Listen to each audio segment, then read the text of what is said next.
আপনার পছন্দ হচ্ছে না? আমি তো কত কষ্ট করে এই খাবারটা রান্না করলাম। মানে বৌমা, শুধু ডাল আর শাক কি রান্না করেছো? আর কিছু রান্না করনি? আসলে ডালে আমার অ্যালার্জি আছে তো, এই আর কি। এই যে বলেন না মামা বাবু, আপনার মতো বয়স্ক লোকেদের উচিত সকল সময় ডাল ভাত আর সবজি খাওয়া। মাছ মাংস থেকে দূরে থাকাই আপনাদের স্বাস্থ্যের পক্ষে উত্তম। বুঝেছেন আমার কথা? নিন নিন মামা বাবু, তাড়াতাড়ি খাবারটা খেয়ে নিন। একটু খাবার যেন নষ্ট না হয়, আমি আবার এগুলো একদম পছন্দ করি না। আর সব থেকে বড় কথা হলো, অন্যান্য দিন আমাদের ঘরে যা রান্না হয় আজ তার তুলনায় এ রান্না অনেক গুণ বেশি। আমি সকল সময় শাক পাতাই রান্না করি, আজ শুধু ডাল করলাম। হ্যাঁ বৌমা, তুমি ঠিক কথাই বলেছ। আমাদের মতো বয়স্কদের সকল সময় শাক পাতা হালকা খাবার খাওয়াই ভালো। তবু বৌমা, আমার জন্য আরও যদি কিছু রান্না করতে তাহলে খুবই ভালো হতো। প্রায় 1 বছর পর তোমাদের বাড়িতে বেড়াতে এলাম, তাই বলছিলাম আর কি, একটু যদি ভালো মন্দ রান্না করতে। এই বয়সে বেশি খাই খাই করবেন না তো মামা, বেশি খেলে আবার পেট খারাপও হতে পারে। শুনুন মামা বাবু, আপনি যদি এই খাবারগুলো খেতে না চান তাহলে আমাকে দিয়ে দিন, আমি রাতের খাবারের জন্য এই খাবারগুলিকে তুলে রাখবো। আপনাকে যে ডাল আর শাকটা দিলাম এটা আমাদের 2-3 দিনের খাবার। আপনি বুঝতে পেরেছেন? আর আপনি আজকের থাকবেন না আজকেরই চলে যাবেন? না না না না বৌমা, আমি আজকের থাকবো না, এই খাবারটা খেয়েই চলে যাব। বৌমা, ও বৌমা, এদিকে একটু শুনে যেও তো মা। এই সময় মা আবার ডাকছে কেন? কিছু কি হয়েছে মায়ের? মা, আপনি একটু দাঁড়ান, আমি আসছি এখনই।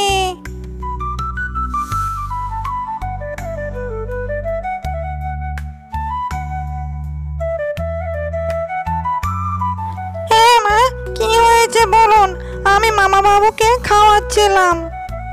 বৌমা, আমি বলছিলাম কি যে মা, আমার ভাইটা সেই 1 বছর পরে এলো, তাই তাকে যদি একটু ভালো মন্দ খাওয়াতে তাহলে খুবই ভালো হতো। বেচারা একটু ভালো মন্দ খাওয়ার জন্যই তো এসেছে। মা, আপনি যা বলছেন তা কি ভাবনা চিন্তা করে বলছেন? জানেন মাংসের কেজি বাজারে কত দাম? একটা মাছের দাম কত? সে তো আমিও জানি বৌমা, কিন্তু আমার ভাইও তো একজন অতিথি। অতিথি হলে তাকে কি মাংস ভাত খাওয়াতে হবে মা? আর আপনার ভাই তো আমাদেরকে দেখতে এসেছেন, তিনি তো এখানে খেতে আসেননি।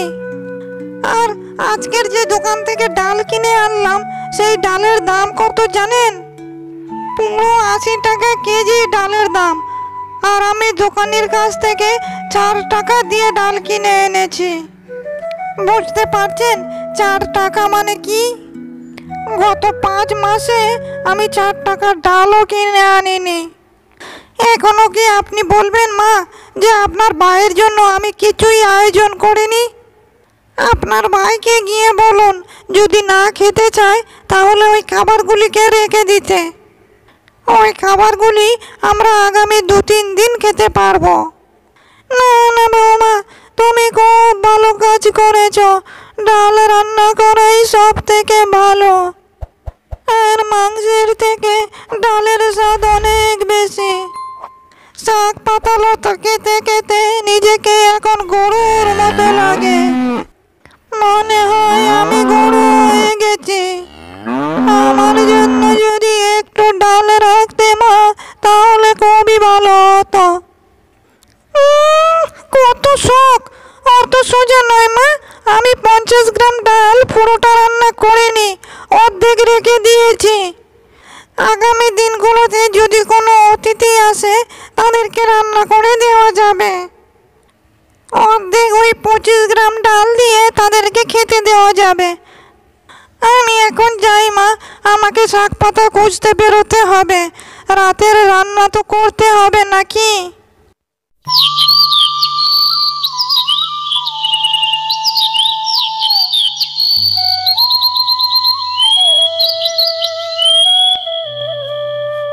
বাবা রে বাবা, বাপের জন্মে এমন কিপটে বউ আমি দেখিনি। হে বিধাতা, আমার মনে সন্দেহ আছে, মরার আগে আমি কি একবারও মাংস ভাত খেতে পারবো? হে ভগবান, আমাকে দুটো মাংস ভাত খাইয়ে তবে আমাকে মৃত্যু দিও।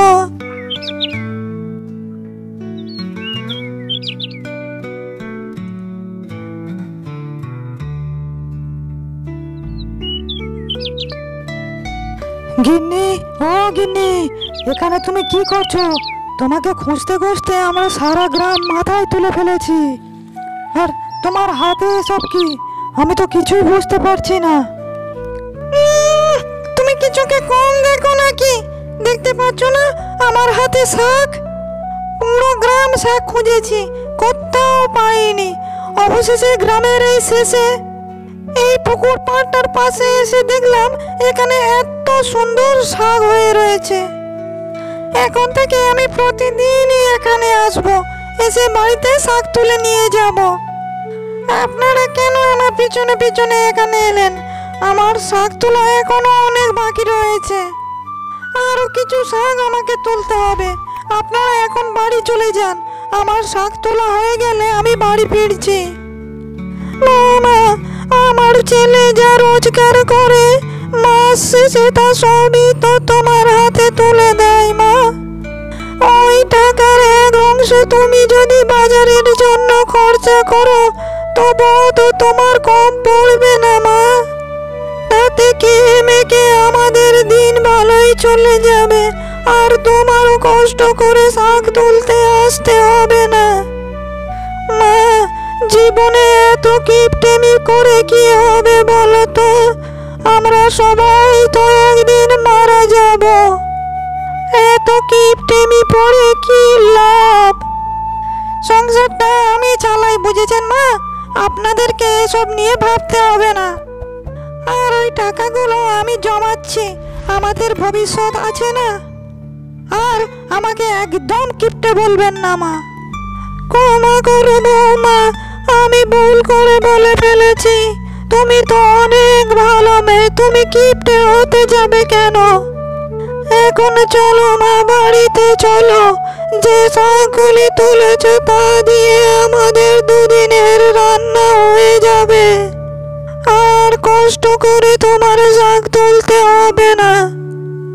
আপনারা যান মা, আমি একটু পরে যাব। আমাকে আরেকটা জায়গায় যেতে হবে। আরো একটা জায়গায় আমি শাক দেখেছি, এইগুলো ফুরিয়ে গেলে সেইখানেই তো আসতে হবে নাকি? সংসার চালানো অত সোজা নয় মা। আমাদেরকে সকালেও একবার ভাবতে হয় আর রাত্রেও একবার ভাবতে হয়।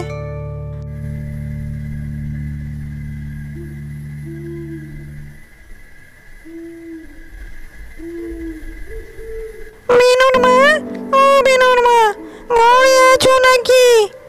আমার যে পাওনা একটি টাকা, সেটা তাড়াতাড়ি আমাকে দিয়ে দাও। তুমি সেই 10 দিন ধরে আমাকে গড়াচ্ছ, আমার পাওনা টাকাটা আমাকে তাড়াতাড়ি দিয়ে দাও বলছি। বিনুর মা, ও বিনুর মা, ঘুমিয়ে পড়েছো নাকি? তাড়াতাড়ি এসো, এসে আমার টাকাটা আমাকে দাও বলছি। কি সর্বনেশে কথাবার্তা গো! তুমি এই মাঝরাত্রে এসেছো একটি টাকার তাগাদা দিতে? এখন জানো কটা বাজে? রাত 12টার সময় এসেছো একটি টাকা ধারের তাগাদা দিতে।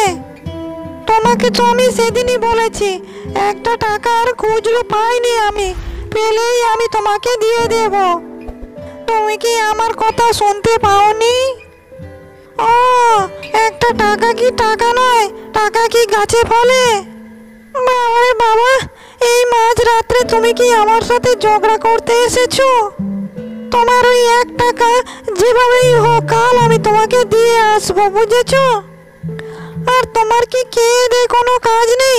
এই মাঝরাতে এসেছো তুমি টাকা রাইজ করতে? দিনের বেলা কি হয়েছিল আসতে? এখন মানুষের ঘুমের সময়।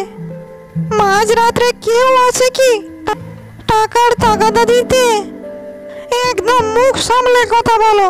তোমার মতো সারাটা দিন আমি পায়ে পা তুলে খাই না। আমি সারাটা দিন কাজ করি, আর কাল হবে না বাপু। আমার টাকা এখনই আমাকে দিতে হবে, তা না হলে আমি ছাড়ছি না তোমায়। আমার টাকা আমি এখনই চাই, আর তুমি যদি না দাও আমি এখনই পাড়ার লোকজন এনে এখানে জড়ো করবো, বুঝেছো?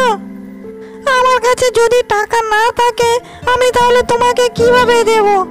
আমি তোমায় কথা দিচ্ছি, কাল একদম ভোরে উঠে আমি তোমার টাকা তোমাকে দিয়ে আসবো। আচ্ছা, মনে থাকে যেন, আমার একটা টাকা আমার চাই।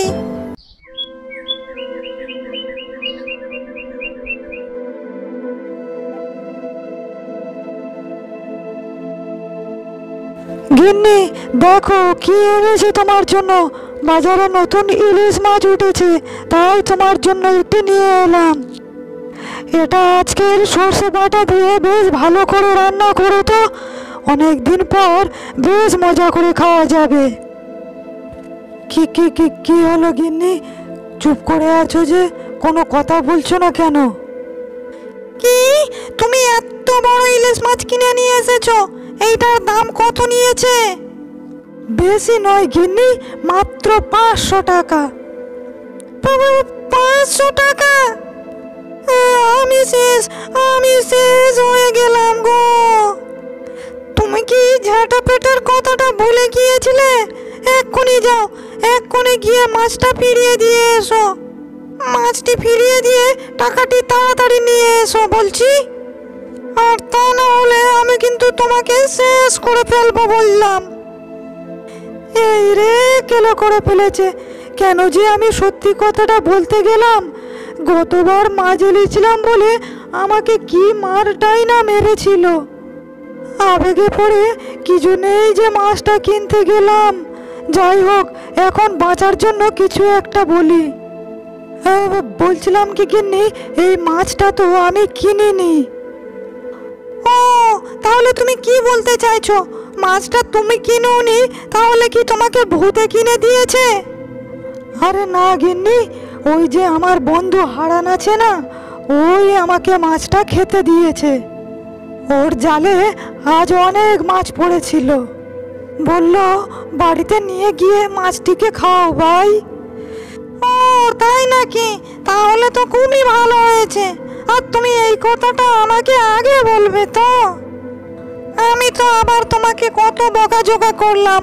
হারান দাদাকে বলে দিও, তার দেওয়া মাছটা খেয়ে আমরা অনেক খুশি হয়েছি, তাকে অনেক ধন্যবাদ জানিও।